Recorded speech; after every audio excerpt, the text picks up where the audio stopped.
Bismillahirrahmanirrahim.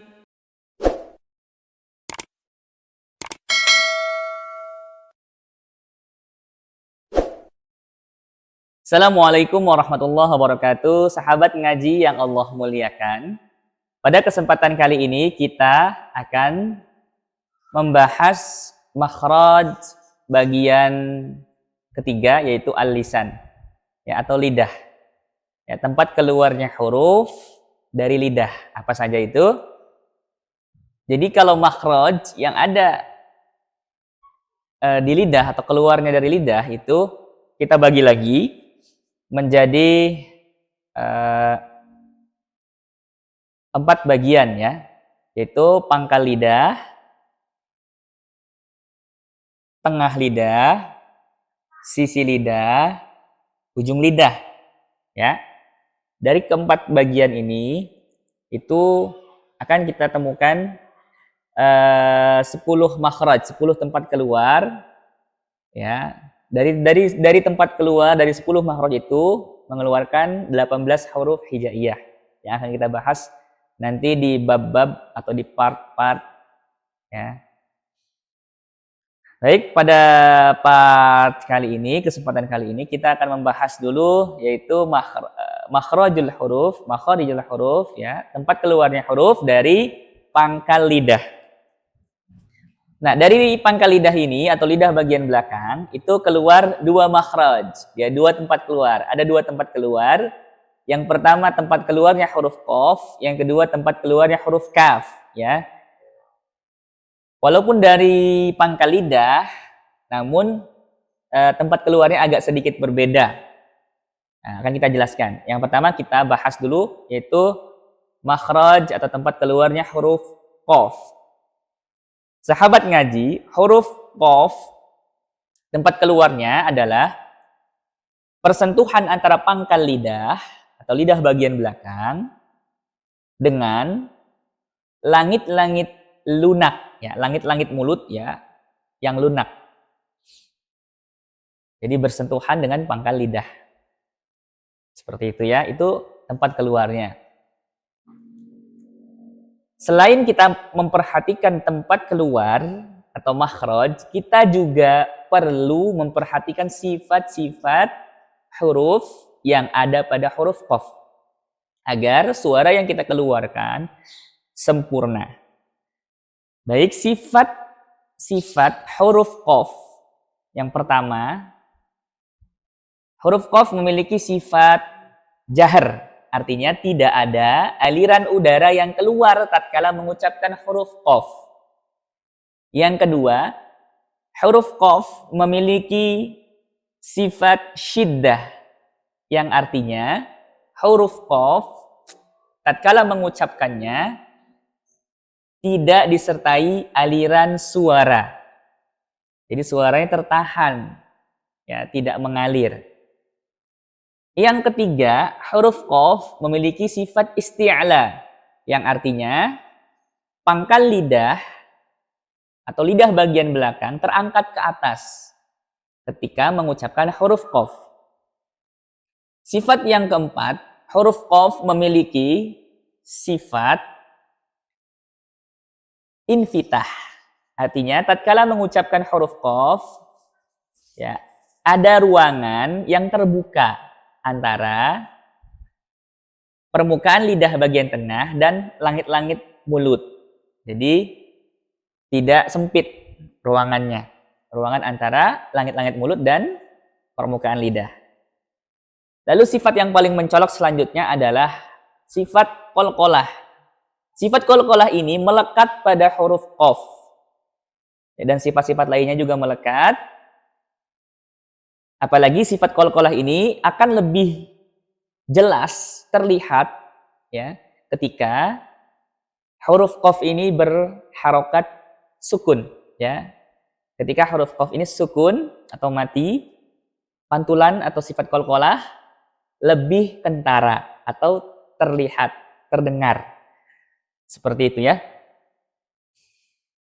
Sahabat ngaji, ayo kita praktekkan.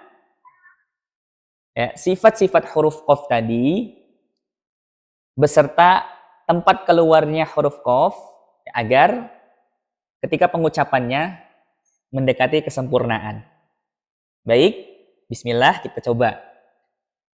Qoqiqu baqo. Qoqiqu baqo. Ya, perhatikan lagi. Ketika qaf ini berharokat sukun, jangan sampai pantulannya terlalu keras seperti ini. Qi, qi, qi. Nah, itu tidak benar ya. Qoqi, yang benar adalah ki, ki, ki, ti, ya. Ti, itu yang benar. Yang tidak benar adalah qi, qi. Nah, seperti itu. Kita coba. Qoqiqu baqo. Aqo, aqi, aqu. Nah, seperti itu ya. Sahabat ngaji. Selanjutnya, di pangkal lidah atau lidah bagian belakang juga terdapat makhraj atau tempat keluarnya huruf kaf. Tempat keluarnya huruf kaf yaitu persentuhan antara pangkal lidah atau lidah bagian belakang dengan langit-langit lunak dan keras sekaligus. Ya, jadi langit-langit yang lunak dan keras itu sekaligus tersentuh oleh pangkal lidah. Seperti itu ya. Kalau tadi qaf hanya langit-langit lunaknya saja yang tersentuh oleh pangkal lidah. Lalu sifat-sifat yang melekat pada huruf kaf yaitu adalah pertama, kaf memiliki sifat hamas atau aliran udara tatkala mengucapkan huruf kaf. Ya, aliran udara yang keluar. Selanjutnya kaf juga memiliki sifat syiddah, ya, artinya tertahannya aliran suara, ya, sehingga aliran suara tidak mengalir ketika mengucapkan huruf kaf. Sifat selanjutnya yang dimiliki oleh huruf kaf yaitu kaf memiliki sifat istifal. Artinya, tatkala mengucapkan huruf kaf, ya, lidah bagian belakang tidak terangkat, ya. Ustadz, kan pangkal lidahnya menyentuh ke langit-langit, makhrajnya, tempat keluarnya. Ya, betul. Namun setelah persentuhan itu lidahnya turun kembali, ya, pangkal lidahnya turun kembali. Seperti itu. Ka, seperti itu.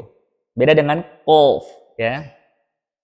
Selanjutnya, sifat yang dimiliki oleh huruf kaf adalah sifat infitah, artinya terbuka. Apa tuh yang terbuka? Ruangan antara langit-langit mulut dan permukaan lidah itu lebar, ya, tidak tertutup, tidak sempit, tidak tertutup oleh permukaan lidah, karena permukaan lidah tidak mengangkat ke atas. Seperti itu. Baik, ini sifat yang menonjol pada huruf kaf. Kita coba praktekkan dengan cara memperhatikan sifat-sifat hurufnya dan makhraj atau tempat keluarnya, ya. Baik. Tempat keluarnya diingat tadi pangkal lidah, lidah bagian belakang, ya, bersentuhan dengan langit-langit mulut yang lunak dan keras sekaligus.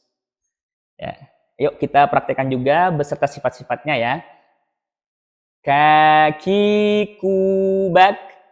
Ingat, memiliki sifat hamas, ada aliran udara yang keluar. Kita rasakan, ya, dengan menaruh telapak tangan kita di depan mulut. Apakah ada aliran udara yang keluar ketika mengucapkan huruf kaf? Kaki kubak, kaki kubak. Nah, seperti itu. Namun perlu diperhatikan juga ketika mengucapkan huruf kaf, walaupun memiliki sifat hamas atau aliran udara, jangan sampai berlebihan, ya, karena sifat hamas menurut ulama-ulama qiraat hanya bisa terdengar oleh orang-orang yang jaraknya dekat dengan si pembaca huruf tersebut saja. Kalau dari jarak jauh tidak terdengar. Baik, kita coba lagi. Kaki kubak, kaki kubak. Nah, saya bisa merasakan ada aliran udara yang mengalir ke arah telapak tangan saya ini. Begitu, ya. Sahabat ngaji, alhamdulillah makhraj yang keluar dari pangkal lidah sudah 2 makhraj yang kita bahas. Tetap berlatih. Apabila terdapat suatu hal yang membingungkan, silahkan konsultasikan dengan saya melalui kontak pribadi saya yang ada di deskripsi. Tetap semangat dan istiqomah. Wassalamualaikum warahmatullahi wabarakatuh.